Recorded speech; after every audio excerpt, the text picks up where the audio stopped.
Hello गाईस, स्वागत आहे तुमचं हर्षूस किचन मराठी चॅनलला। आजची रेसिपी आहे एकदम नवीन, म्हणजेच केळीच्या पिठापासून बनवलेला आहे उपवासाचा डोसा। अगदी जाळीदार, खायला स्वादिष्ट आणि बनवायला फक्त 10 मिनिटात हा डोसा बनतो।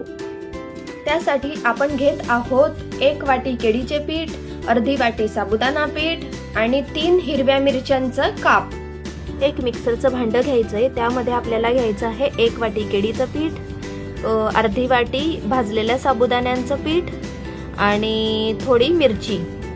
त्याला आता मिक्सरमध्ये ग्राइंड करून घेऊया। आणि आता हे बघा, रेडी आहे आपलं डोशाचं पीठ। त्या पिठाला एका कढईमध्ये आपण काढून घेऊया। त्यामध्ये आपल्याला घालायचं आहे चवीनुसार मीठ।